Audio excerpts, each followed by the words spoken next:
Agad sumabog ang isang Tesla Cybertruck sa harap mismo ng Trump Towers sa Estados Unidos. Alamin ang sanhi ng pagsabog at kung may mga nasawi ba mula sa mga detalye na balitang ibabahagi maya-maya. Magandang gabi. Ako po si Ricky Mathay. Ako si Nina Richie Alagaw Flores. Ito ang mata ng Agila International. Para naman sa mga headlines ngayong araw ng Webes. Pangulong Ferdinand Marcos Jr. inihahanda na ang agenda para sa January 7 cabinet meeting. Bilang ng biktima ng paputok sumampa na sa higit 500. North Korean leader Kim Jong-un pinakita ang pinakamalaking warship ng Pyongyang. Suspects in New Orleans hit-and-run attack, tukoy na. At ating tunghayan ang mga kaganapan sa taunang Rose Parade sa California.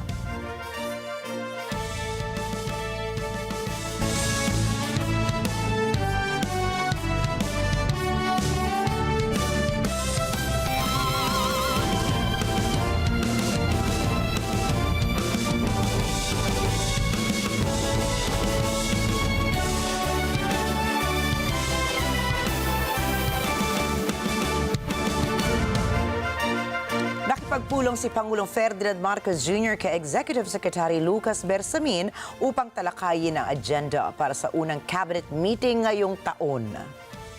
Ayon kay Presidential Communications Office Acting Secretary Cesar Chavez, kinumpirma ng Pangulo ang ilang notes kasama si Bersamin para o bilang paghahanda sa nalalapit na full cabinet meeting.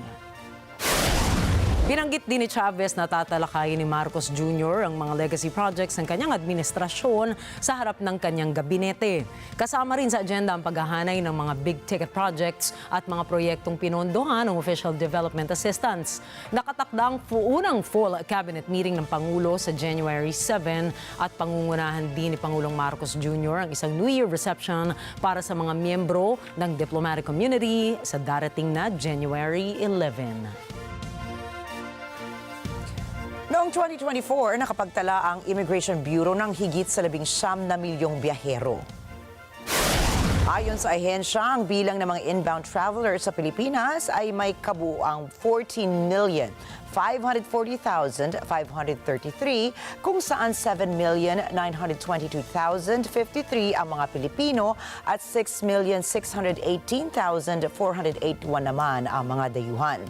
Samantala, nasa 15,050,136 naman ang naitirang outbound travelers, kabilang narito ang 8,348,283 Filipinos at 6,701,853 foreign nationals.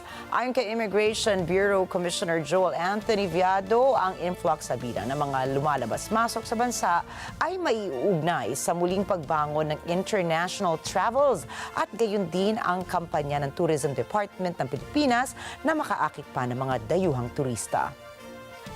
Nagpaplano naman ang Immigration Bureau ng higit pang modernisasyon para sa kanilang mga pasilidad, katulad na ng pagpapalawak ng paggamit ng mga electronic gates at pagsusulong na rin ng legal na mga reforma para gawing simple ang proseso ng imigrasyon.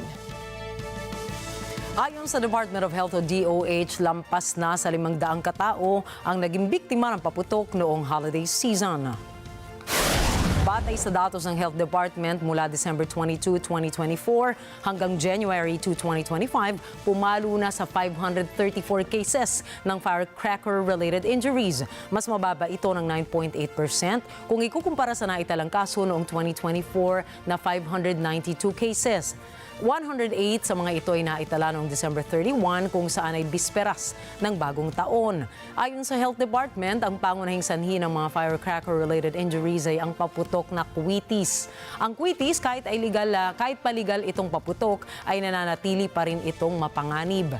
Samantala, higit sa kwitis, kabilang sa malaking ambaga sa firecracker-related injuries, ang boga, 5-star at whistle bomb. Sa gitna naman po ng pagdiriwang ng holidays ay mahigit 139 ang bilang ng mga pasyenteng itinakbo sa mga ospital dahil naman sa stroke. Nakapagtala rin ang Department of Health ng 70 individual na inatake sa puso dahil sa pagkain ng mga putok-batok na karne at chichirya, habang 73 katao naman ang naospital dahil sa sakit na hika. Patuloy na nagpapaalala ang ahensya sa publiko na iwasan ang mga putok-batok na pagkain kagaya ng mga makokolesterol at matatabang pagkain. Dapat anila ay kontrolin ang sarili laban sa pagkain ng mga masyadong matatamis at sobrang maaalat. Iwasan rin anila ang sobrang pagpupuyat, stress at ugaliing mag-ehersisyo nang sa gayon ay maiwasan naman sa holiday heart syndrome diseases. Inanunsyo naman ng PhilHealth na itinaas na nito ang coverage ng health benefit package nito para sa mga heart diseases ng 1,629%. Para sa mga inpatient or inpatient admissions, ang mga pasyenteng may ischemic heart disease at acute myocardial infarction ay pwede na silang maka-avail ng mas mataas ng coverage sa ilalim ng dalawang enhanced benefit packages. Ang reimbursement rate para sa percutaneous coronary intervention naman ay itinaas sa 523,853 pesos. Ito ay mas mataas ng 17 beses kung ikukumpara sa naunang 30,300 pesos na halaga ng coverage. Pwede ring maka-avail ang mga pasyente ng kahit alin sa 70 accredited cath labs sa Pilipinas. Bahagi rin ng enhanced package ang fibrinolysis, isang treatment para ma-dissolve ang mga blood clots. Sa kasalukuyan nito ang package na ito ay may 133,500 pesos o 341% increase mula sa 30,290 pesos na naunang halaga. Higit pa rito ay tinaasan din ng state insurer ang benefit package para sa emergency medical services na may coordinated referral at interfacility transfers sa 21,900 pesos at ang cardiac rehabilitation naman sa 66,140 pesos. Aprobado na ng Department of Budget and Management ang guidelines para ipagkaloob sa mas mga kwalipikadong kawani ng gobyerno ang kanilang annual medical allowance na 7,000 piso ngayong 2025. Bahagi po ito ng ipinatupad na Executive Order No. 64 ni Pangulong Ferdinand Marcos Jr. Layon na mandatong ito na taasan ang mga sahod at mga benepisyong natatanggap ng mga kawani ng gobyerno, kasama na rito ang pagkakaroon ng annual medical allowance para suportahan ang kanilang access sa Health Maintenance Organization o HMO benefits. Kasama sa mga pagkakaluban ng ganitong benepisyo ang lahat ng civilian personnel sa national government agencies, kabilang ang mga kawani sa mga state universities and colleges, mga selected government-owned and controlled corporations at mga empleyado ng mga local government units at local water districts. Sa kabila nito, hindi kasama ang mga job order and contract of service personnel na pagkakaluban ng benepisyo. Isang underwater drone na pinaniniwalaang mula sa China ang natagpuan ng mga mangingisda na lumutang sa dagat na sakop ng San Pascual sa Masbate. Ayon kay Bicol Police Director Brigadier General Andre Dizon, ang drone ay may Chinese markings na High 119. Nadiskubre na maaaring gamitin ang drone para sa underwater navigation, surveillance, oceanographic research at naval operation. Mayroon din itong communication system para sa surface units o satellite at may kakayanan din itong magpadala at tumanggap ng data at voice comms at navigational information. Mayroon ding advanced frequency hopping technology ang drone para hindi ito agad makita at makumpiska. Iniimbestigahan na ng mga otoridad kung gaano katagal ang drone sa territorial waters ng Pilipinas bago ito natagpuan ng 3 mangingisda. Nakahanda na ang listahan ng mga pangalan ng bagyo para sa taong 2025. Ayon sa Pag-asa, ang mga pangalang ito ay nakaayos ayon sa alphabet kung saan hindi kasama ang mga letrang N at X. Samantala, ang unang tropical cyclone ng taon ay tatawaging Bagyong Auring. Makikita naman sa inyong mga screens ang buong listahan ng mga pangalan ng bagyo para sa 2025. Bukod pa rito ay nagbigay ang Pag-asa ng pantulong na hanay ng mga pangalan na gagamitin kung ang bilang naman ng mga bagyo sa panahon ay lalagpas sa 25. Susunod, China nagsagawa ng military exercise sa Taiwan Strait sa simula ng taon. Prime Minister ng Slovakia, binalaan ng Ukraine at EU ukol sa hindi pag-renew ng gas pipeline deal. At Honduran President Dina Boluarte magde-deport ng sundalo ng United States. Mga balita pong yan at iba pa sa pagbabalik ng mata ng Agila International.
From franchising success to saving lives, discover how one entrepreneur's decision to open an animal bite center is helping in the fight against rabies.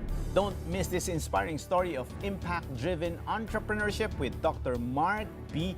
Mendoza. Pag meron kang isang negosyo na may social responsibility, when you run this kind of business, it makes you happier. At masaganang pagsalubong sa paparating na taon, mga ka-NET25. Congratulations on our 25 years this 2025. Here's to many more successful years ahead. And happy 25 years, NET25. Happy New Year po to all of us.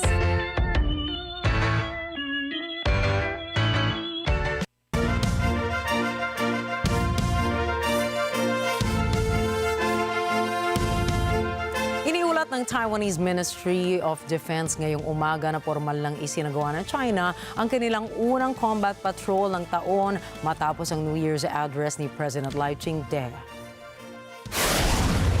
那我也在此重申我们欢迎跟中国进行对等尊严、健康有序的交流，民主和世界交朋友，确保安全和平。 因为台湾越安全，世界就越安全；台湾越强韧，世界民主防线就越稳固。全球民主阵营更应该携手合作，撑起民主保护伞，共同解决俄乌战争以哈冲突之道，共同维护台海稳定和印太安全。 Sa kaniyang New Year's address ay sinabi ni President Lai na bukas itong makipag-ugnayan sa Beijing, ngunit dismaya ito sa kawalan ng tiwala ng China sa mismong bansa ng Taiwan. Hinamon din ite ang Communist Party tungkol sa kanilang walang tigil na pagmomonitor sa kanilang mga mamamayan tuwing sila'y maglalakbay patungong Taipei. Bilang tugon naman dito ay iniulat ng Taiwanese Defense Ministry na nagpadala ang Taiwan ng 22 Chinese military aircraft kasama ang J-16 fighter jets na sinama ng Chinese warship fleet upang magsagawa ng Joint Combat Readiness Patrol ngayong umaga. Sa ngayon ay wala pang binibigay na komento ang China ukol sa insidente. 台湾也要与民主跟世界一起拼经济。 我们要发挥半导体与 AI 产业的优势，链接民主国家一起深化民主供应链的韧性，也要透过国际合作，不论是在无人机、低轨道卫星、机器人、军工、安控，或是生技医药、绿能科技、新农业、循环经济等产业，都要掌握前瞻技术。 促进多元发展，让台湾持续引领全球民主供应链的进步，也确保全球民主供应链的安全与稳定。 Ayon sa isang pahayagan, gumagawa ang Taiwan ng Qingtian missile, isang uri po ng hypersonic missile na kayang umabot ng Beijing. Binanggit na media sources na ang Qingtian hypersonic missile ay may range na 1,200 up to 2,000 kilometers. At ito umano ang lalong magpapalakas sa military defense ng Taiwan sakali mang dumating ang araw na tuparin na nga ng China ang pangako nitong reunification. Sinabi rin ng isang military source na nakikipag-ugnayan na ang gobyerno ng Taiwan sa Tatra ng Czech Republic para kumuha ng 12x12 single chassis trucks. Ang mga sasakyang ito ay may mobile missile system na gagamitin upang ilunsad ang supersonic Qingtian missile. Narecover na ng mga otoridad ang black box ng sumabog na Jeju airplane sa South Korea. Sinabi ng Transport Ministry ng South Korea na na-extract na ng mga investigador ang data mula sa cockpit voice recorder ng eroplano. Pagkatapos ay i-convert nila ito sa isang audio file. Tatagal ng 2 araw ang file conversion. Layo ng investigasyon na pag-aralan at malaman ang naging sanhi ng aksidente na kumitil sa 179 na mga pasahero at flight crew noong December 29. Sinabi ng Transport Ministry ng South Korea na ipadadala nito ang flight data recorder ng eroplano sa Estados Unidos para sa isang pagsusuri. 한미 합동조사팀이 공항 내 임시본부를 마련하고 현장 조사를 지속 진행 중입니다. 사조위는 음성 기록 장치에서 추출한 자료를 음성 파일 형태로 전환하는 작업을 진행 중이며 사조위는 완료 시까지 이틀 정도 소요될 것으로 예상하고 있습니다. 파손된 비행 기록 장치는 국내에서 자료 추출이 불가한 것으로 판단됨에 따라 미 교통안전위원회와 협조를 통해 미국으로 이동하여 분석하는 방안을 오늘 합의하였고 Pinasilip ni North Korean leader Kim Jong-un ang ginagawang pinakamalaking warship ng Pyongyang na nasa Nampo shipyard ngayon. Ayon sa state media na KCNA, ang bagong warship ng Pyongyang ang pinakamodernong assault vessel ni Kim. Mayroon itong vertical launch systems para sa mga missiles at phased-array radar technology. Ang sukat ng warship ay nasa 328 feet, habang ang beam nito ay nasa 50 feet. Subalit, obserbasyon ng ilang war experts, baka galing daw sa Russia ang disenyo at teknolohiya ng warship ni Kim. Dati nang ibinalita na tinutulungan ng Russia ang North Korea sa aspetong depensa at militar nito upang labanan ang umano'y mga foreign forces na nagbabanta sa kapayapaan at seguridad ng Korean Peninsula. Samantala, opisyal nang tinanggal ng Romania at Bulgaria ang kanilang land border controls para maging ganap na miyembro ng Schengen Free Travel Area ng European Union. Ang Schengen Free Travel Area ay isang expanded block ng mga bansa kung saan maaaring maglakbay ang mga residente ng mga naturang bansa sa mga kalakip nila na bansa nang hindi nila kinakailangan magdala pa ng pasaporte. Sa isang engrandeng selebrasyon, pinailawan ng samut-saring paputok ang isang lugar malapit sa Bulgarian border town ng Rus kung saan sabay namang itinaas ng mga interior ministers ng Bulgaria and Romania ang kanilang mga harang sa Friendship Bridge ng Danube River na pumapagitna sa magkabilang bansa. Sa ngayon ay sakop ng Schengen zone ang Greece sa timog, Finland sa hilaga, Romania and Bulgaria na magsisilbing border zone ito sa kanluran hanggang Portugal sa silangan. От Гърция чак до Финландия най-северната точка, мисля, на континента, и Португалия пък е най-западната, може да се преминава без граница. Заедно с нашите румънски колеги вече сме пълноправни членове на Шенген, така че всичко това може да се случва и аз съм убеден, още от първия, втория ден ще се разберат разликите и ще усетят българските граждани и комфорта от това ни пълноправно членство.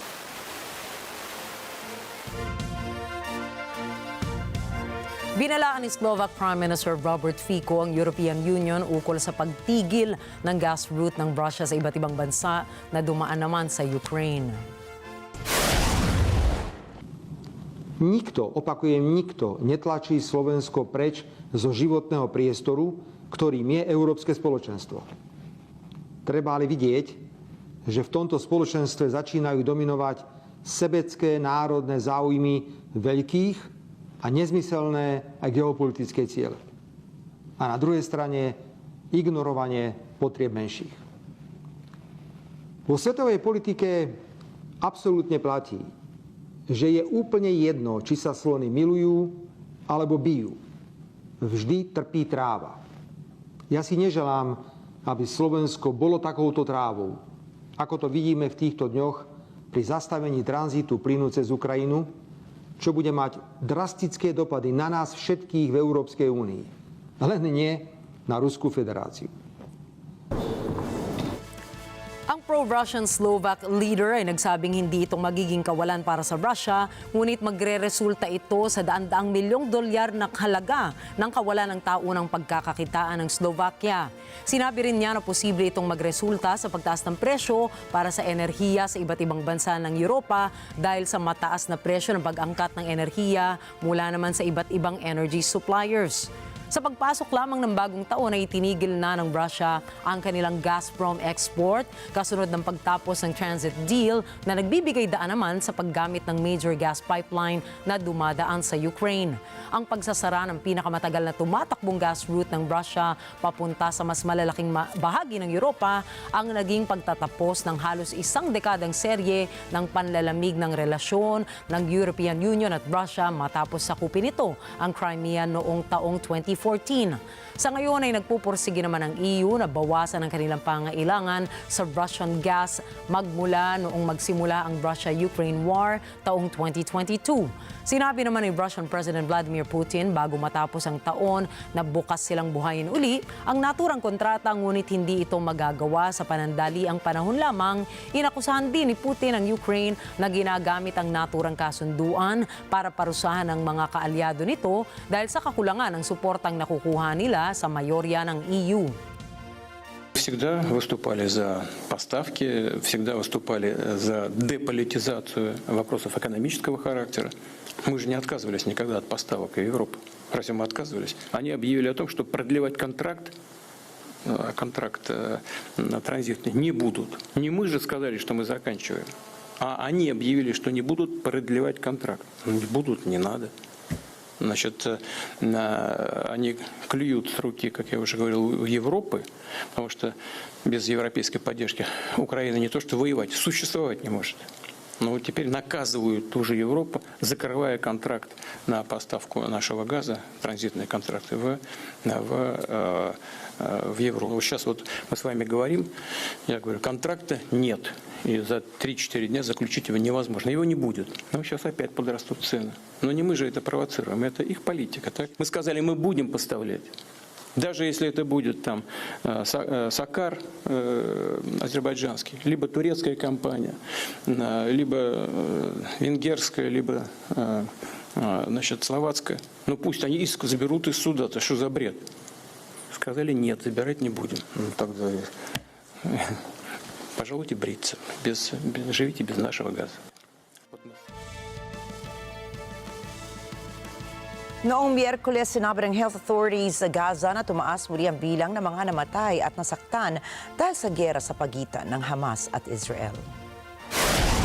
Nasa 45,553 na ang bilang ng mga nasawi, habang 108,379 naman ang mga sugatan dahil sa laban ng Israel at Hamas.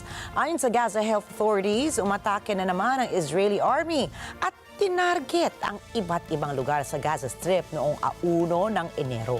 21 ang namatay sa unang araw ng taon.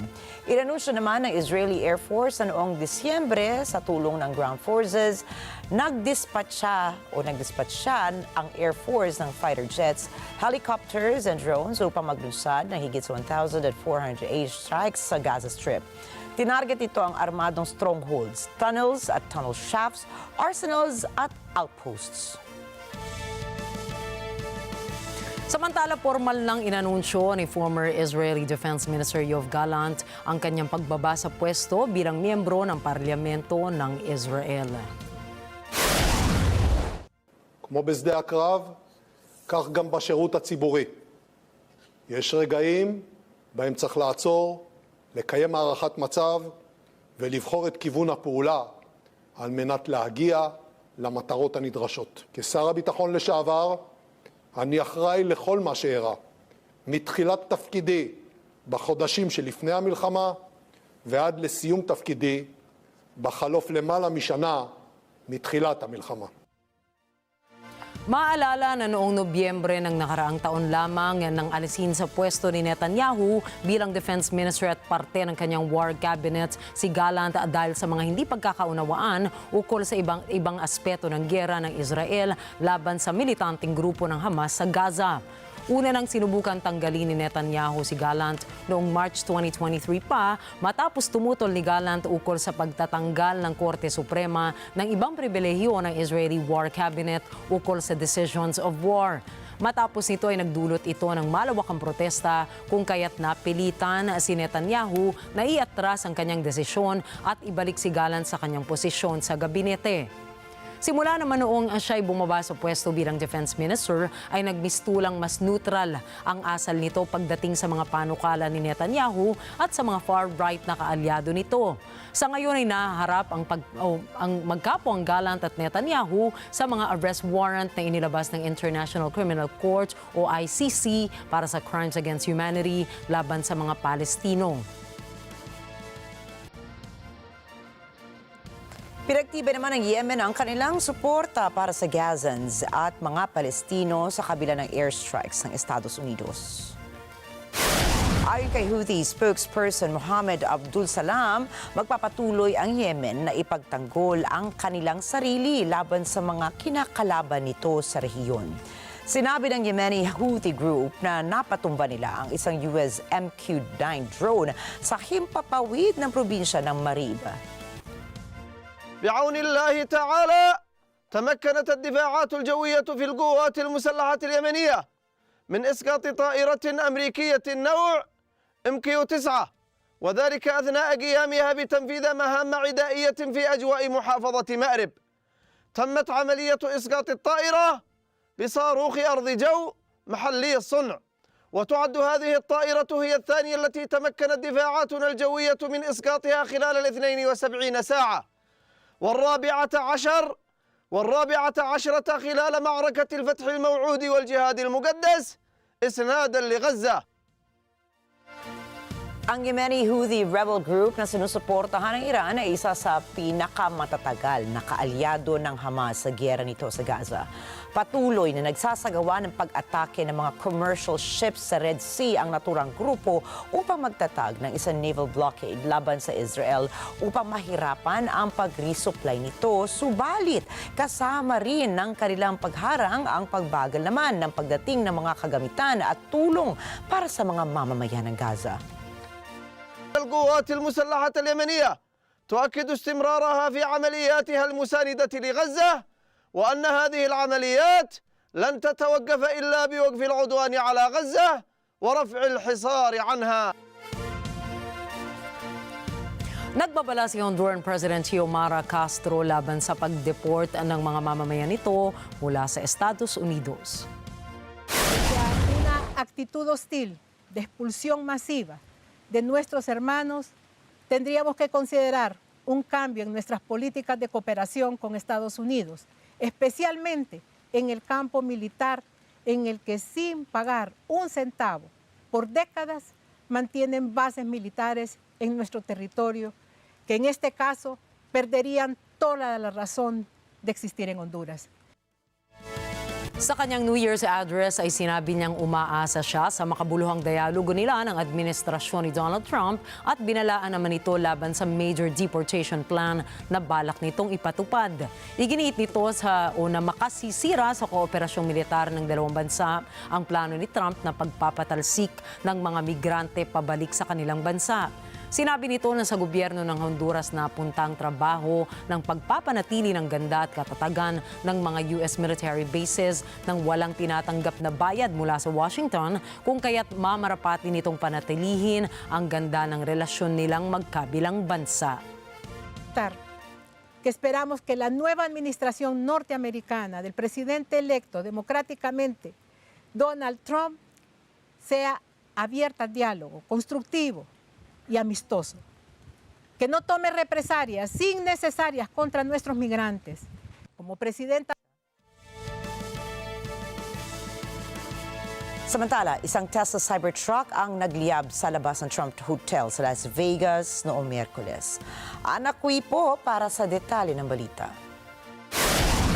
Isa ang patay at ilan ang sugatan ng magliyab ang isang Tesla Cybertruck sa harap ng Trump Hotel dito sa Las Vegas.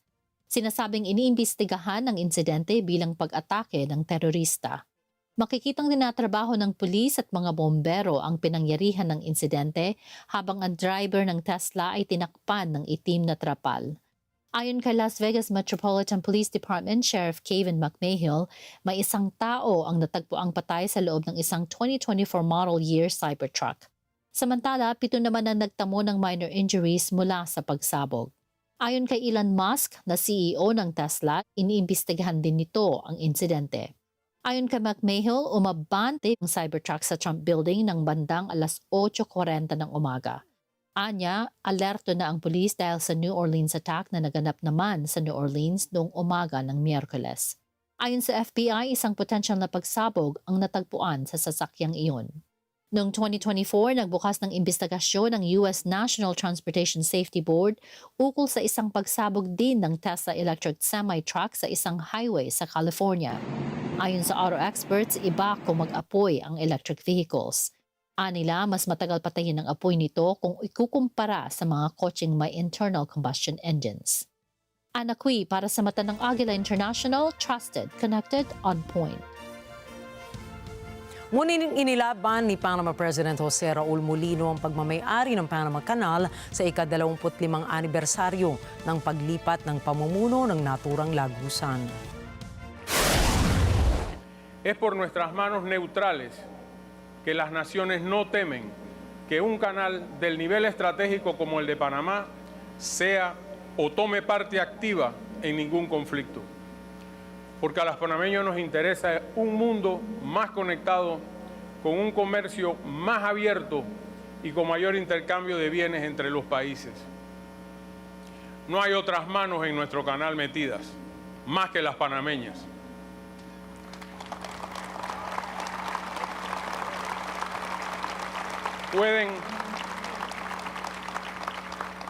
Pueden estar tranquilos. En nuestras manos se va a quedar para siempre. Sa paggunita ng ika-25 anibersaryo ay inalala ni Mulino ang naging buhay ng pumanaw na kailan lamang na dating Pangulo ng Estados Unidos na si Jimmy Carter na siyang pumirma ng panukalang nagbalik sa pamumuno ng Panama Canal sa mga Panamanians. Ang kanyang komento ay nangyari pagkatapos magbanta si Trump ilang linggo lang ang nakaraan na balak nitong bawiin mula sa Panama ang kontrol ng naturang major waterway sa harap ng tumataas na buwis at taripang ipinatutupad nito sa mga barkong dumaraan. Ipinaglaban naman ni Mulino ang kanyang pasya kung saan iginiit niya na nakabase ang mga presyo nito sa maraming datos at hindi ito basta-basta na babago. Hinundi na din ni Mulino ang akusasyon ni Trump sa social media na impormal lang si China ang nagpapatakbo ng naturang major maritime highway, kung saan tinawag niya ang naturang pahayag ng presidente na nonsense. Hoy vemos la bandera panameña ondear libremente, como si hubiese estado ahí por siempre. Es importante que nuestros jóvenes conozcan y mantengan bien presente el altísimo costo de lucha y sangre que implicó izar esa bandera en ese lugar como señal inequívoca de soberanía.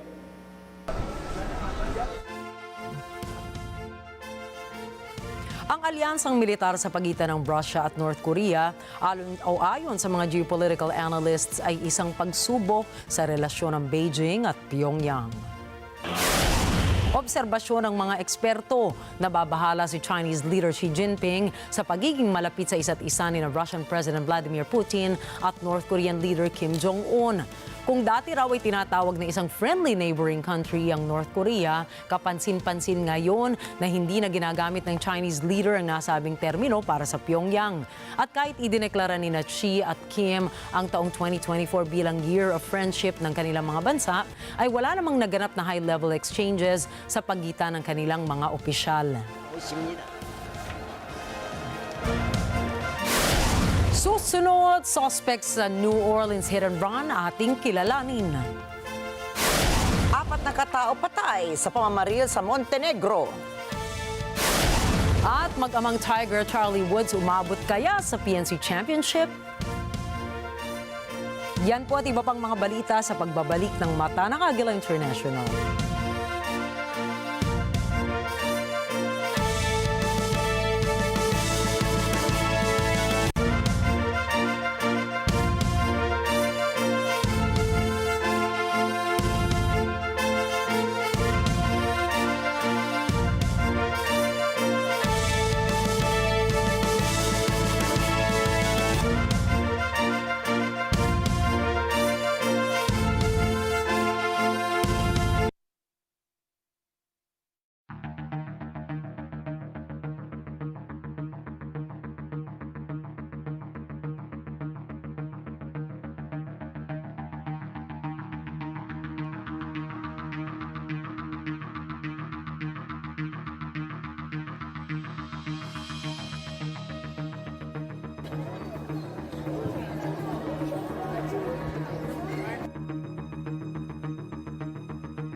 It's again a new episode of Corina Interviews. Ang nakilala naming tubong Pasig na si Sara Diskaya.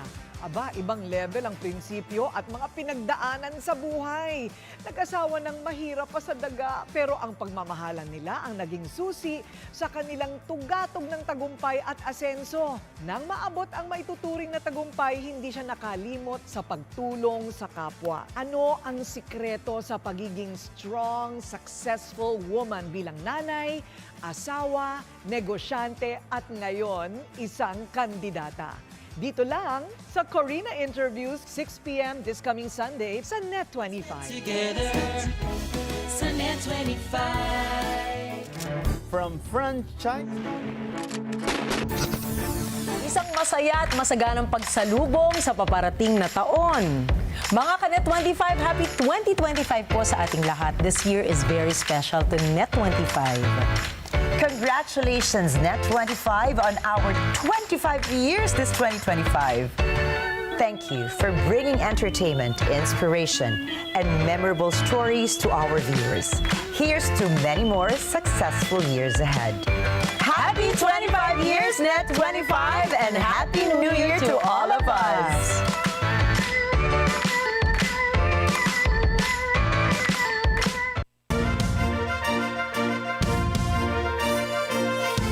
Tukoy na ng mga otoridad ang pagkakakilanlan ng suspect sa naganap na hit and run attacks sa New Orleans na ikinasawi ng 15 katao. Kinilala ang suspect na si Shamsur Din Jabar, isang military veteran. Ayon sa mga opisyal, maaaring madagdagan pa ang bilang ng mga namatay habang nasa kritikal na kondisyon ngayon ang ilan sa mga nasaktan. Batay po sa bulletin ng Louisiana State Police Intelligence, 3 lalaki at isang babae ang naglagay ng isang improvised explosive device sa French Quarter. Ang devices na ito ay nakatago sa coolers at konektado para sa isang remote detonation. Ang remote control naman ito ay natagpuan sa sasakyan mismo ng suspect. Sa kabila nito, hinihinala naman ng Federal Bureau of Investigation o FBI na may kaugnayan ang pag-atake sa grupong ISIS. Sinabi ni US President Joe Biden na iniulat sa kanya ng FBI na bago ang pag-atake ay nag-post ang suspect ng video na inaamin niya ang kanyang planong maghasik ng lagim. Samantala, sinisi naman President-elect Donald Trump ang illegal immigration bilang sanhi ng naturang pag-atake. Giit ni Trump na isang pure act of evil ang isinagawang pang-araro ng suspect sa maraming tao. Kaya pangako ni Trump, tutulong ang kanyang administrasyon para makarecover ang mga taga New Orleans mula sa terror attack.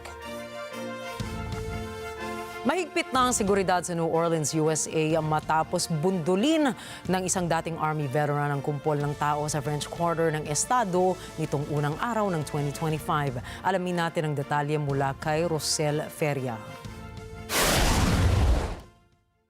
Alerto ang kapulisan sa mga kalye ng New Orleans matapos banggain ng isang dating US Army na may bandera ng ISIS sa truck nito ang pansamantalang harang sa daan at sagasaan ang mga tao sa sidewalk ng French Quarter ng New Orleans. 15 na ang patay sa insidente. Sa kasalukuyan, naghahanap pa rin ang mga otoridad ng mga sangkot sa trahedya na pinaniniwala ang nagtanim ng mga pasabog sa lugar. May 30 tao ang sugatan sa pag-atake na naganap alas 3:15 ng umaga sa intersection ng Canal at Bourbon Streets. Ito ay makasaysayang tourist destination na kilala sa tugtugan, ang kainan kung saan nagdiriwang ang mga residente ng pagsalubong sa bagong taon. Matapos sagasaan ng kumpol ng mga tao gamit ang kanyang pickup truck, binaril at napatay ang driver sa gitna ng putukan sa pagitan ng pulis. Kinilala ang suspect na si Shamsuddin Jabbar, 42 taong gulang, isang US citizen mula sa Texas. Ayon sa mga opisyal, maaaring madagdagan ang bilang ng namatay habang nasa critical na kondisyon ngayon ang ilan sa mga nasaktan.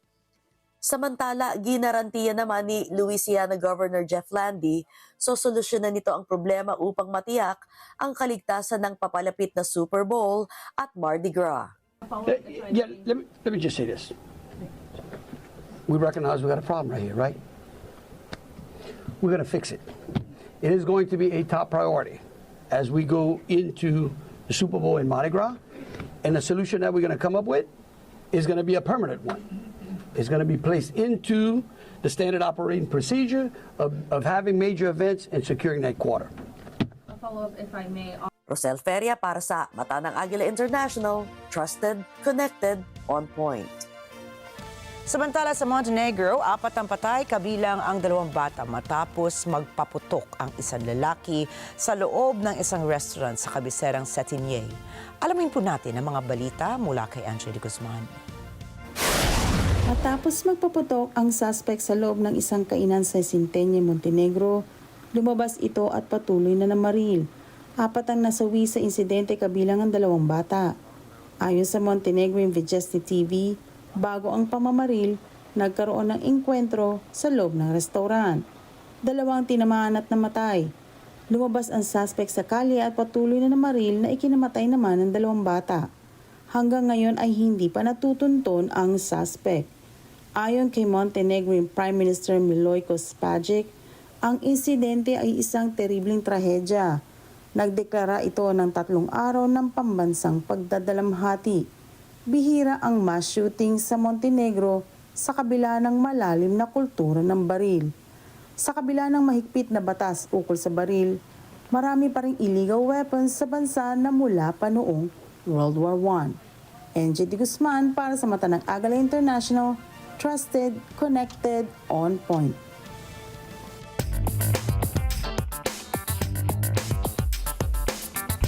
Binago ni Tesla and SpaceX CEO Elon Musk ang kanyang pangalan sa social media platform na X noong December 31. Ginamit niya ang pangalang Kekius Maximus. Pinalitan niya rin ang kanyang profile picture ng larawan ni Pepe the Frog.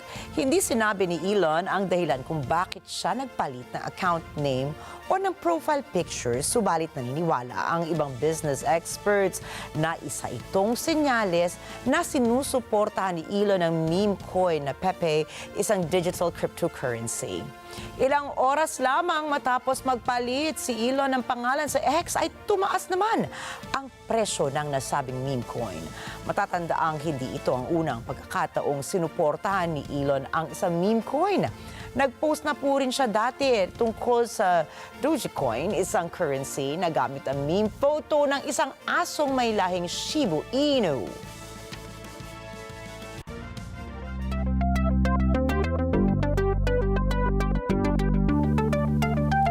Naka-alerto naman ang National Aeronautics and Space Administration o NASA dahil natuklasan ito ang massive dent sa magnetic field ng ating mundo.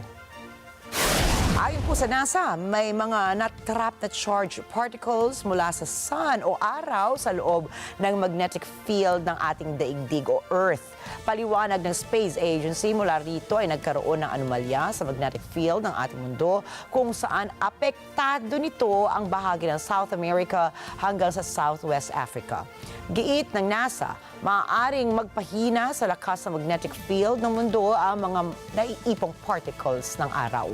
Ang magnetic field po kasi ng Earth ay nagsisilbing pananggala ng ating mundo mula sa mga rays ng araw. Sa ngayon ay patuloy ang monitoring, gayon din ang masidhing pag-aaral ng mga mananaliksik hinggil sa naging anomalya sa magnetic field.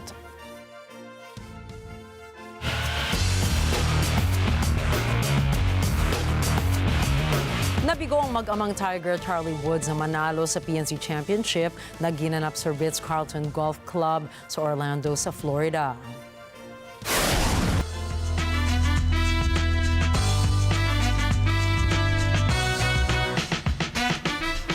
Bigo na namang mapasama sa King's New Year Honors List ang football star na si David Beckham. Kahit na nagtagumpay si Beckham dahil nabitbit nito si Lionel Messi sa Inter Miami para sa Major League Soccer at naging cultural icon din ito sa United Kingdom dahil sa mga nakuha nitong parangal ay wala pa rin ang pangalan nito sa prestigyosong listahan ng British monarchy. Ayon sa mga lokal na ulat, kahit na natanggap ni Beckham ang isang Order of the British Empire o OBE, hindi raw mabigyan ng knighthood honor si Beckham dahil sa ilang angry emails nito na lumabas sa press noong taong 2017. Binanggit umano ni Beckham sa kanyang email na hindi siya interesado na makatanggap ng knighthood honor. Hindi raw ito nagustuhan ng komite kaya hanggang ngayon ay wala sa listahan si Beckham. Nagbalik na naman ang taunang New Year's Day Rose Parade sa Pasadena, California.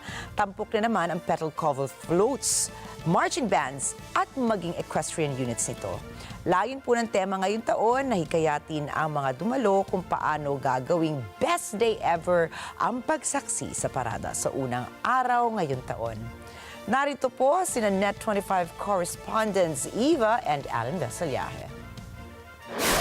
A new year means a new theme for the Rose Parade. And for 2025, that theme is Best Day Ever. I think it's going to be the best day ever because what's better than starting the new year with a little bit of flowers and floats and, you know, good vibes, good energy. We're super excited to be here. Looking forward to seeing all the floats, and it's a beautiful day here in Pasadena. The atmosphere here is stunning. I mean, I've only ever seen it on TV, but actually being here amongst the lights and all the people and the bleachers and seeing the floats up close, I'm actually very excited about it. This is the best day ever because we're here with our family to celebrate the new year and to see these beautiful floats that are all made from flowers, and the smell is going to be so fragrant as they come down the street.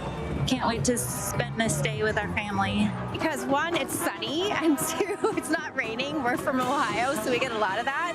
But we've also never seen the floats before, so we're excited to see all the floats. I'm excited seeing all the floats that are made of like roses and how big they are and how life-size they are. To hopefully see the Buckeyes take home another win and to see all the parade floats. We also want to know any other reason why the new year could be the best day ever. Because I'm with my two beautiful babies, the people I love more than anyone in the universe, and every day with them is the best day ever. Because I'm with my sister and my mom, and we're spending time together watching the Buckeyes take home another win. Because I'd rather be here than in my hometown because it's rainy and cold there, and I want to ice all the beautiful floats and stuff. This could be the best day ever because it's the very beginning of the new year and there's so many opportunities that are yet to come. I'm looking forward to it. For me, every day that I wake up, it's the best day. It is a God-given day, so I love it. From simple delights to blockbuster achievements, having one's best day ever may simply come down to what they make of each opportunity and experience. So with that thought, we wanted to wish all our viewers a very happy new year. May your 2025 be filled with one best day ever after another. Reporting from the Rose Parade in Pasadena, California, Ivan Allen for Matanang Agila International. Trusted, connected, on point.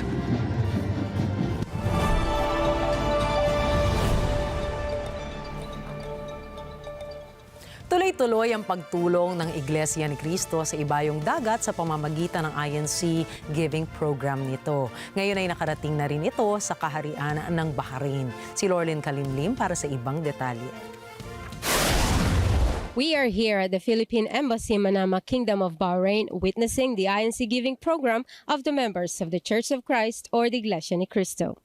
Despite the terrible epidemics, devastating natural disasters brought on by global warming, extreme poverty, and other hopeless circumstances that people face worldwide, Iglesia ni Cristo members have stepped up their humanitarian efforts by offering special goods to help people immediately deal with life's innumerable challenges through their extensive INC Giving Program. And in addition to that, they have conducted medical mission like taking blood pressures and monitoring blood sugar levels. Currently, there are 10 adults and 4 babies at the OWA shelter. They are distributed with luggage, hygienic items, diapers, and milk.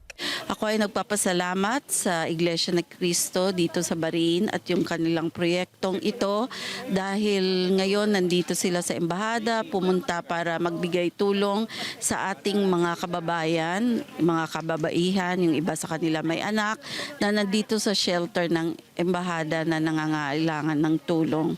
So on behalf of the distressed Filipino women na nandito sa shelter, on behalf also of the Office of Migrant Workers Affairs, sa ilalim ng embassy, kami nagpapasalamat sa membro ng Iglesia ni Cristo dito sa Kingdom of Bahrain sa proyektong ito. Yung mga distress OFWs natin na dumarating dito, meron kaming mga programa. Pagkatapos ng opisina, mga alas 5 ng hapon, pinapalabas na namin sila.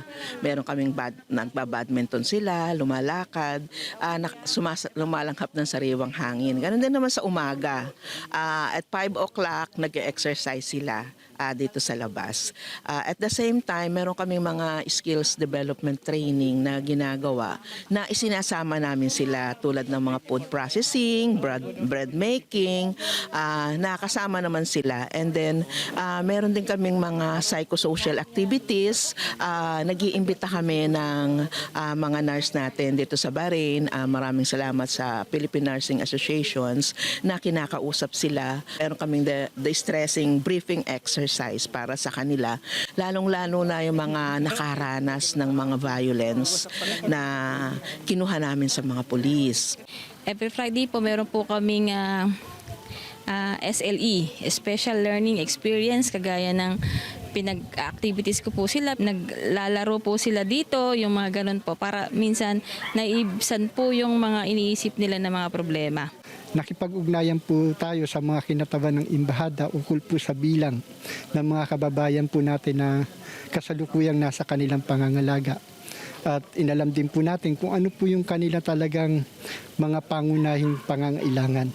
At yun nga po, mula sa kanila, nag-request po sila na kumbaga maaari ay bigyan sila ng luggage bag na magagamit po nila sa pagbabalik po doon po sa ating bansa. Gayun din po, meron din pong mga bata po rito, mga baby po. Nag-request din po sila ng gatas, diaper.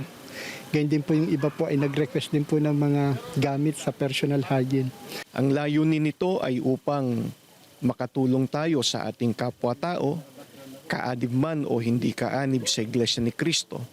Ito ay bilang pagsunod din natin sa utos ng ating Panginoong Diyos na ibigin natin ang ating kapwa-tao. Kaya nagpapasalamat tayo sa ating tagapamahalang pangkalahatan, sa kapatid na Eduardo Manalo, sa ganitong aktibidad na kanilang inilulunsad. This INC Giving program at the Philippine Embassy is not just sharing love and care to all OFWs in distress, but rather to comfort and uplift their devastated emotions through camaraderie or love of brotherhood by the members of the Iglesia ni Cristo. Reporting from Bahrain, this is Lorling Kalimlim for Mata ng Agila International. Trusted, connected, on point.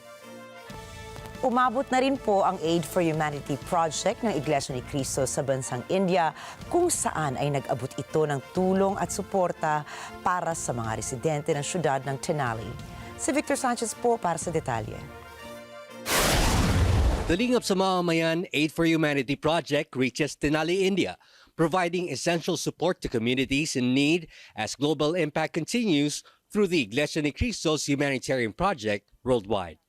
The Iglesia ni Cristo Church of Christ, or INC, recently concluded another successful round of its Aid for Humanity project, reaching Tenali, India, with the distribution of food packs.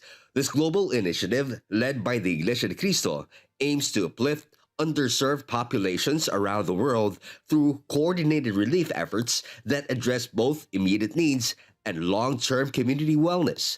The project provided food packages to hundreds of individuals. INC members joined together in distributing the goods, focusing on challenged families and individuals to ensure the resources reached those who needed them most. The Aid for Humanity project reflects the church's commitment to supporting global communities to address poverty challenges. This initiative of the church has reached countless communities across Asia, the Middle East, North America, and Africa, addressing both natural disaster relief and economic hardships. కార్యక్రమాలు జరుగుతున్నందుకు చాలా మాకు సంతోషంగా ఉంది. ఈ ఎడ్వాల మెనాల గారు చాలా థ్యాంక్స్. ఇలాంటి కార్యక్రమాలు ఇంకెన్నో జరగాలని మేము ఆశిస్తున్నాం. ఈ సంఘంలో కూడా ఇంకా అనేక మంది నడవాలని మేము చాలా కోరుకుంటున్నాం. ఇలాంటి కార్యక్రమాలు నిర్వహిస్తున్న బ్రదర్ ఎడ్వార్డ్ వి మెనాలో గారికి మా కృతజ్ఞతలు. I'm feeling so happy to be a part of this wonderful activity. I'm feeling so blessed to be an active member inside the Iglesia ni Cristo.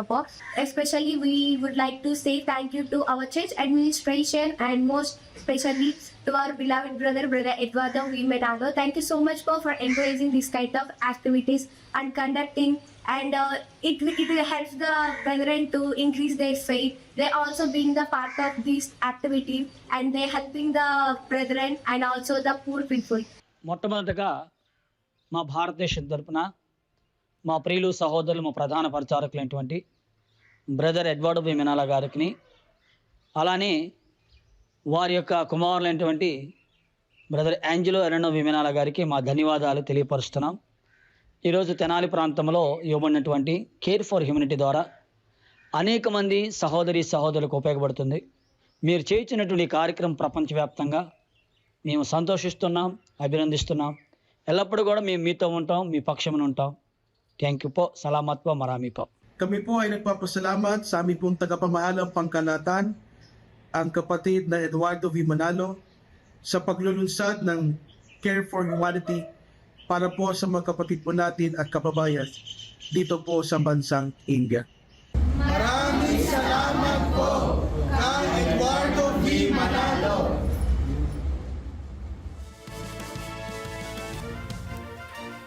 Iglesia ni Cristo Church of Christ has shown its dedication to promote a culture of compassion and service, emphasizing unity and support across borders and communities. As INC continues its Aid for Humanity project globally, members look forward to further initiatives that bring hope and support to people in need around the world. From Bahrain, Victor Sanchez for Mata ng Agila International. Trusted, connected, At narito po kami para maghatid ng balita saan mang dako ng mundo. Muli, ako po si Ricky Matay. Ako si Nina Richie Alagaw Flores, ito ang Mata ng Agila International. Para naman po sa iba pang mga balitang nangyari rin sa iba't ibang panig ng mundo, punta po tayo kay Alma Angeles para sa Mata ng Agila World News. Take it away, Alma.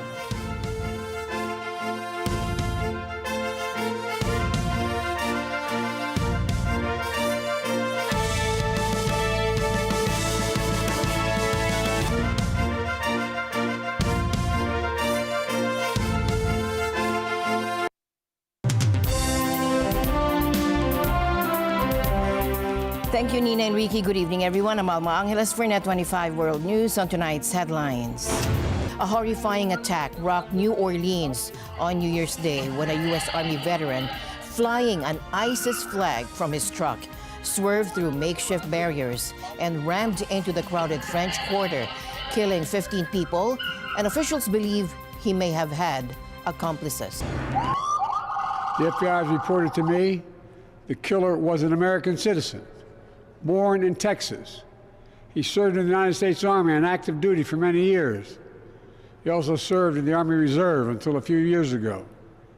The FBI also reported to me that mere hours before the attack, he posted videos on social media indicating that he was inspired by ISIS, expressing a desire to kill. And the news starts now.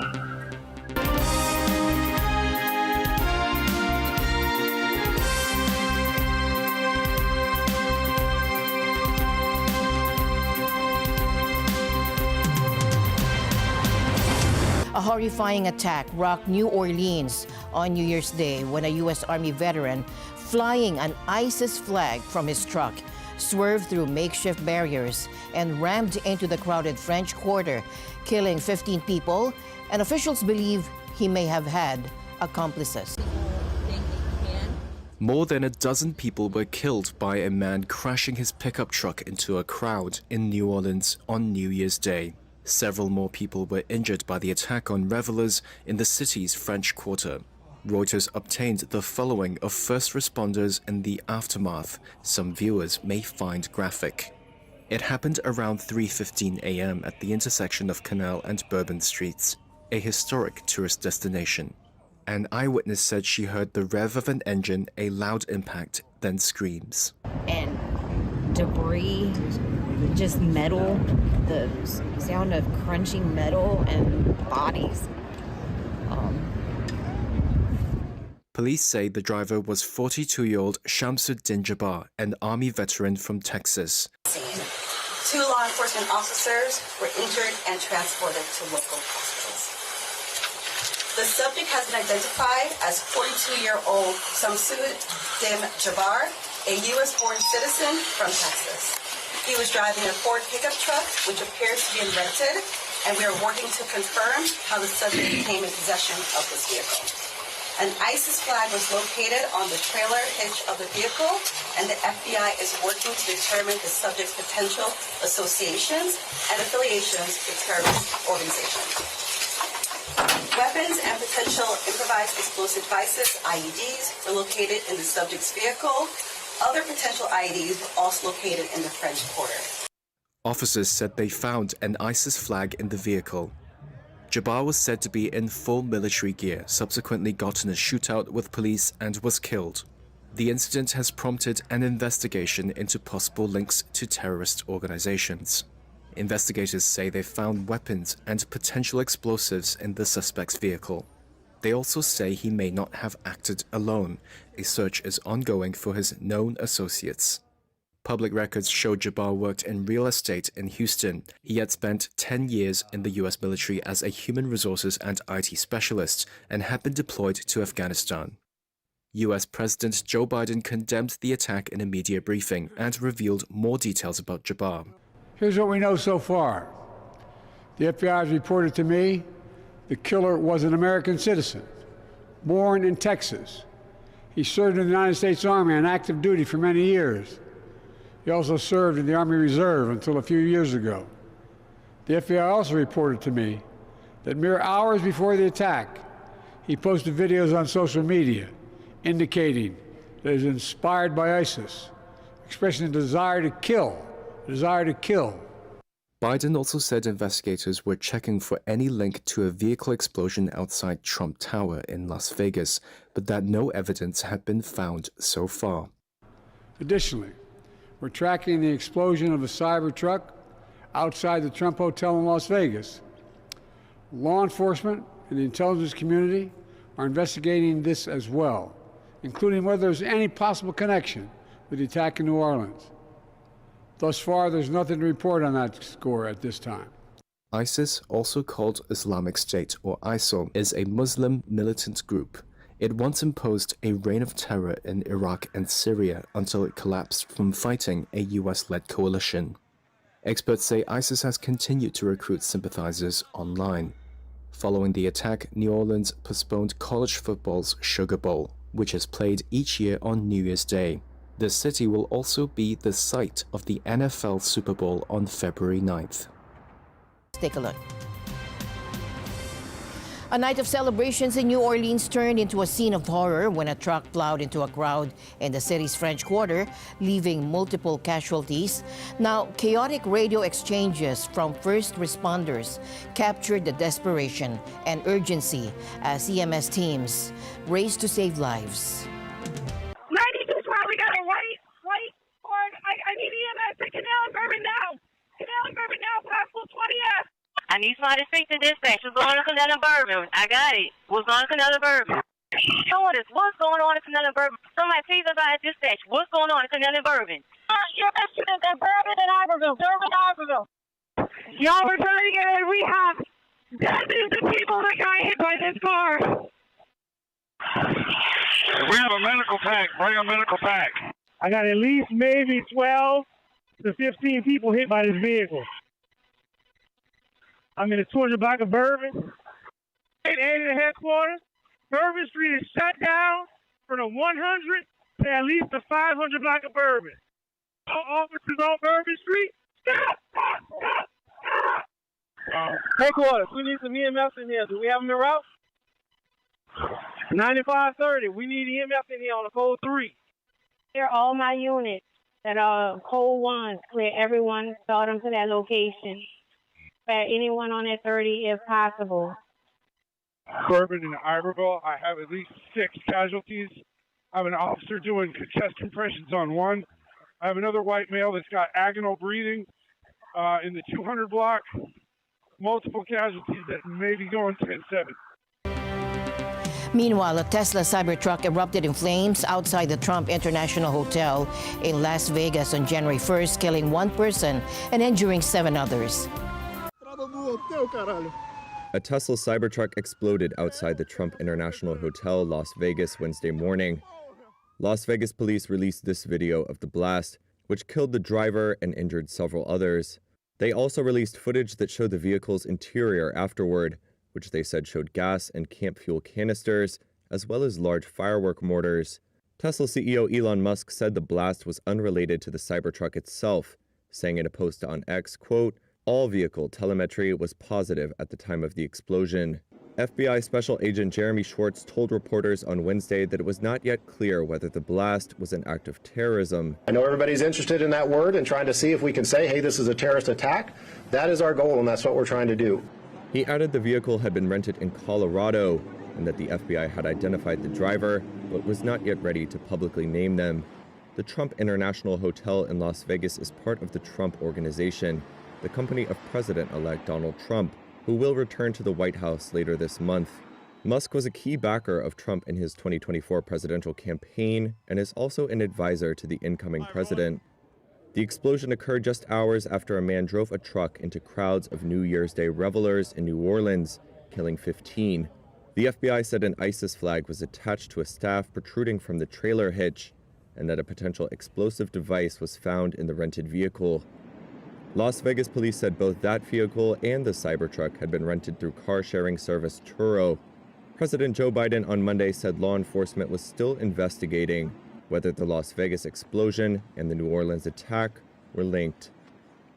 Yeah, so the question is there any links to ISIS? And I will tell you that we don't have any indication of that here in Las Vegas. No overt ISIS flag as was seen in New Orleans. But again, we are investigating every aspect of this, and if that comes to light, we'll certainly update you. Gasoline canisters, they are camp fuel canisters and large firework mortars.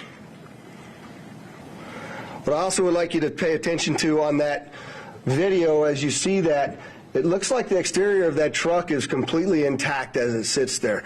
The fact that this was a cyber truck really limited the damage that occurred inside of the valet, because it had most of the blasts go up through the truck and out.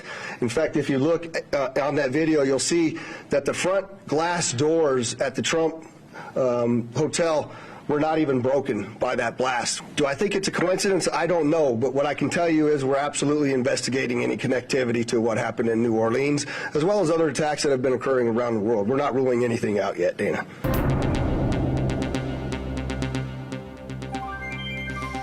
A tragic shooting in a small Montenegrin town has left multiple people dead, with authorities confirming the gunman died from self-inflicted injuries. Take a look. A gunman who killed several people in a small Montenegrin town on Wednesday has died from self-inflicted injuries. That's according to police hours after the shooting. It's one of the tiny Balkan nation's worst mass killings. Police identified the suspect as 45-year-old Aleksandar Martinovic. He was on the run after opening fire at a restaurant in Cetinje following a reported fight. Authorities say he then moved on to 3 other locations and killed several more, including 2 children. Martinovic attempted suicide when cornered by the police after a manhunt. He died from his injuries in the early hours of Thursday. Police said Martinovic had a history of illegal weapons possession and was thought to have been drinking heavily before the shooting. While Montenegro has a deeply rooted gun culture, mass shootings are rare. However, in 2022, 11 people were killed in a mass attack in the same town. Despite strict gun laws, the Western Balkans remain awash with weapons from wars in the 1990s. After Wednesday's shooting, Montenegrin Prime Minister Milojko Spajic said authorities would consider tightening gun laws or a complete ban on weapons. South Korean authorities are investigating the deadly plane crash that killed 179 people near Muan Airport on Sunday. And police have raided the offices of Jeju Air, the airline operating the flight, and the airport operator. The Boeing 737-800 overshot the runway and burst into flames. 2 crew members survived. Investigators are examining the cockpit voice recorder and searching for evidence of negligence. The airline CEO and another official are barred from leaving the country. Experts are questioning the safety of the runway's design. Staying in South Korea, demonstrators both for and against impeached South Korean President Yoon Suk-yeol gathered in rival protests near the presidential residence. And this comes as Yoon faces the unprecedented possibility of arrest over his brief attempt to declare martial law. The Corruption Investigation Office for High-Ranking Officials, CIO, is trying to arrest President Yoon Suk-yeol. But he's saying he won't accept being arrested. This does not make sense. We are here today to express our wish that he quickly accepts his arrest, faces detention, and steps down as soon as possible to bring an end to the current political turmoil. So we gathered here, protect our president. The other party, they tried to arrest him, which is really illegal. So here we like to show our just citizens' power. So now time is all legal thing is gone in Korea. So only we have to protect our country with our citizens' power. The situation took a dramatic turn when a court approved an arrest warrant for Yoon on December 31. If carried out, this would make him potentially the first sitting president to face arrest over allegations of trying to incite insurrection by imposing martial law. The Corruption Investigation Office for High-Ranking Officials, or CIO, is overseeing the investigation with a team including police and prosecutors, and they have until January 6 to make the arrest. But it's unclear when or how it will happen.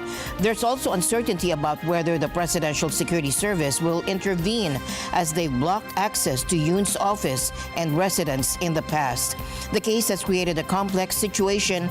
On one hand, arresting a sitting president would set a significant legal precedent, signaling a strong commitment to accountability and the rule of law. On the other hand, it could further destabilize the political environment, especially if security forces step in or the arrest is viewed as politically motivated. Taiwan's defense ministry said today that Chinese warplanes and warships had carried out the first combat patrol around the island of the New Year after Taiwan President Lai Ching-te again expressed willingness to talk to Beijing. China, which views democratically governed Taiwan as its own territory, sends its military into the skies and waters near the island on an almost daily basis and holds what Taiwan calls joint combat readiness patrols several times a month. Taiwan's defense ministry said it had detected 22 Chinese military aircraft, including J-16 fighter jets, carrying out a joint patrol readiness patrol around Taiwan in conjunction with Chinese warships starting on Thursday morning. It said the Chinese aircraft flew in airspace to the north, west, southwest, and east of Taiwan, and that Taiwanese forces were dispatched to keep watch. Meanwhile, Fiji police are investigating two separate incidents involving Virgin Australia crew members who were allegedly victims of rape and theft in Nadi on New Year's Day. The crew members were on a layover before their flight the next day, according to Fiji's Acting Commissioner of Police, Juki Fong-Chu. Virgin Australia confirmed the incident and sent support personnel to Fiji, but offered no further details. Police said the crew members had visited a nightclub, and the incidents occurred while they were trying to return to their hotel. Fiji's Deputy Prime Minister, Viliame Gavoka, clarified that the incidents involved different crew members and expressed regret. He confirmed that a suspect connected to the alleged sexual assault has been questioned, and the investigation is ongoing. In a bold move, Ukraine has shut off Russian gas transit through its territory right in the middle of winter. The 5-year deal with Moscow expired at the end of 2024, and President Volodymyr Zelensky chose not to extend it. His decision to block Russian gas affects everyone. Russia loses billions in revenue, and Europe faces potentially energy shortages, and Ukraine forfeits its transit fees. So who's the bigger loser here? Let's break it down. Now, for decades, Russia dominated Europe's gas market, relying heavily on pipelines through Ukraine. Even after the war began, Russian gas flowed, earning Ukraine $800 million annually in transit fees. But Zelensky has had enough. He's giving up that revenue to cut Russia off. For Europe, the impact is mixed. Energy prices have risen slightly, but not nearly as much as during the 2022 crisis. Why? Because Europe is better prepared. Russian gas imports, once 40% of Europe's supply, now make up just 8%. And countries are sourcing gas from the US, Qatar, and others. But not everyone is breathing easy. Slovakia, for example, is feeling the pressure. Nearly 1/3 of its gas comes from Russia. Prime Minister Robert Fico, fresh from a meeting with Vladimir Putin, lashed out at Ukraine, warning that the decision would hurt Europe more than Russia. Nikto netlačí Slovensko preč zo životného priestoru, Nobody, I repeat, nobody is pushing Slovakia away from the living space.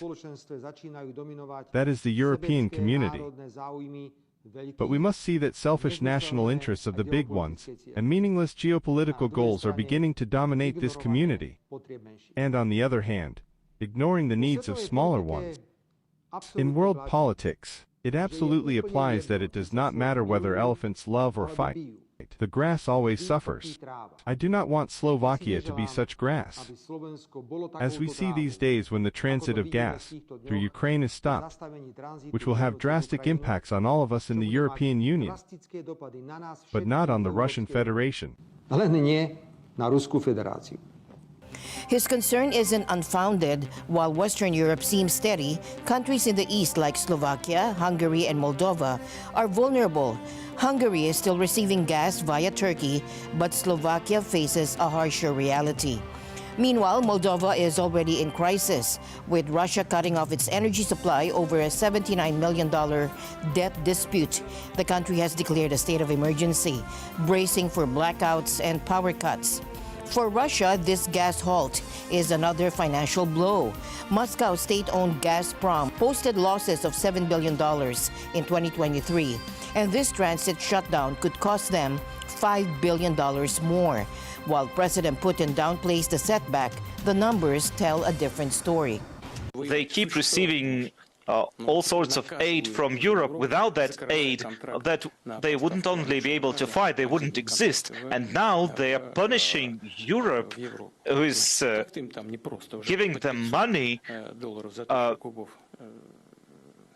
think right now the prices for gas is over $500 for 1,000 cubic meters of gas. So now they don't want to extend that contract. It's going to make things even worse, but it's the Ukrainian policy. They decided to do that. So when they announced it, they said they're not going to extend the contract. There will be no contract. Now they realize it's a problem. As Europe continues to pivot away from Russian energy, Moscow struggles to find alternative buyers for its gas. Unlike oil, which can be shipped globally, gas requires expensive infrastructure, such as pipelines or liquefaction facilities. The bottom line, Ukraine's decision marks another shift in Europe's energy landscape. While Western Europe adapts, countries like Slovakia must brace for a challenging winter. And for Russia, the days of weaponizing gas may be coming to an end. And the news continues here on NET25. We'll be right back.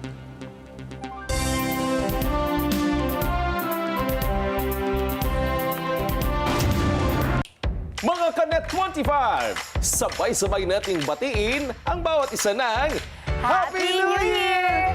Congratulations din NET25 sa ating 25 years this 2025. Here's to celebrating this milestone and many more achievements ahead. We are together this 2025. Happy 25 years, NET25. And Happy New Year po sa ating lahat.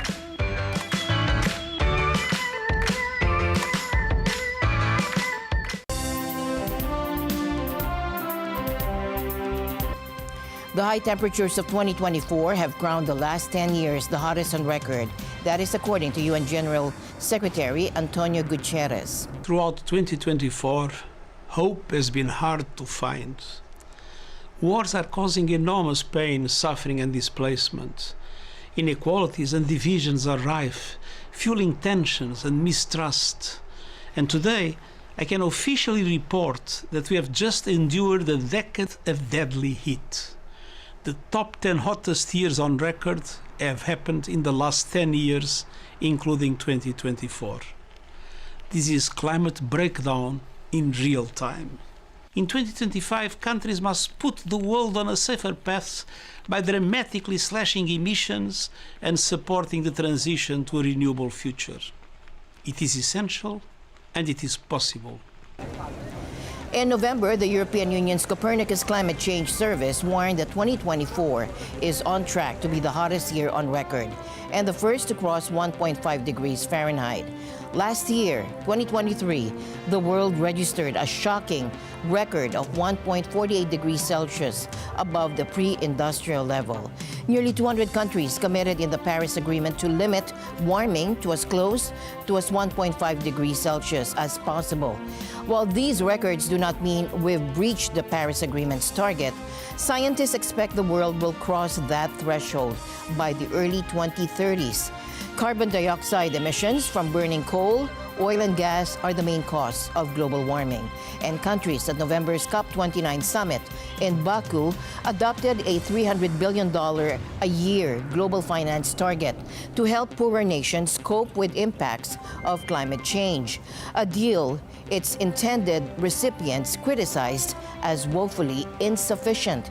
The world is currently on track for as much as 3.1 degrees Celsius of warming by the end of this century, according to the 2014 UN Emissions Gap Report, with global greenhouse gas emissions and fossil fuel use continuing to rise. The traditional New Year's Day Rose Parade returns with its annual arrangement of petal-covered floats, marching bands, and equestrian units. And this year's theme encourages attendees to decide how going to the Rose Parade can make for the best day ever in 2025. In Pasadena, California, Eva and Allen with this report. A new year means a new theme for the Rose Parade. And for 2025, that theme is Best Day Ever. I think it's going to be the best day ever because what's better than starting the new year with a little bit of flowers and floats and, you know, good vibes, good energy. And we're super excited to be here. Looking forward to seeing all the floats, and it's a beautiful day here in Pasadena. The atmosphere here is stunning. I mean, I've only ever seen it on TV, but actually being here amongst the lights and all the people and the bleachers and seeing the floats up close, I'm actually very excited about it. This is the best day ever because we're here with our family to celebrate the new year and to see these beautiful floats that are all made from flowers. And the smell is going to be so fragrant as they come down the street. Can't wait to spend this day with our family. Because one, it's sunny, and two, it's not raining. We're from Ohio, so we get a lot of that. But we've also never seen the floats before, so we're excited to see all the floats. I'm excited seeing all the floats that are made of like roses and how big they are and how life-size they are. To hopefully see the Buckeyes take home another win and to see all the parade floats. We also want to know any other reason why the new year could be the best day ever. Because I'm with my two beautiful babies, the people I love more than anyone in the universe, and every day with them is the best day ever. Because I'm with my sister and my mom, and we're spending time together watching the Buckeyes take home another win. Because I'd rather be here than in my hometown, because it's rainy and cold there, and I want to ice all the beautiful floats and stuff. This could be the best day ever because it's the very beginning of the new year and there's so many opportunities that are yet to come. I'm looking forward to it. For me, every day that I wake up, it's the best day. It is a God-given day, so I love it. From simple delights to blockbuster achievements, having one's best day ever may simply come down to what they make of each opportunity and experience. So with that thought, we wanted to wish all our viewers a very happy new year. May your 2025 be filled with one best day ever after another. Reporting from the Rose Parade in Pasadena, California, Eva and Allen for NET25 World News. A watch made for Marie Antoinette will be displayed for the first time in the UK at London's Science Museum.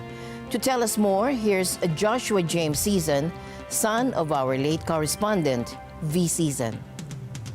Thanks, Alma. This isn't just any watch. It's the famous number 160 timepiece, nicknamed the Grand Complication, designed by Abraham Louis Breguet in 1783. The watch was crafted without a budget, featuring 823 intricate parts, rubies, sapphires, platinum, and gold. But its story is as captivating as its design. It's the most sophisticated watch of its day. It can do all sorts of things. In some ways, it's the smartwatch of its time. It has a stopwatch, a thermometer, its shock absorber. It self-winds. It has a calendar. It is an absolutely remarkable and beautiful piece. Every piece of brass has been replaced where it can be by gold. The weight that allows it to self-wind is actually platinum. And the watch face is not just glass, it's rock crystal. Tragically, Marie Antoinette never laid eyes on the finished timepiece. Work continued long after execution in 1793, and it wasn't completed until after Breguet's death in 1827. So the watch behind me is the famous Marie Antoinette watch created by Breguet, a Swiss watch manufacturer who is still around today.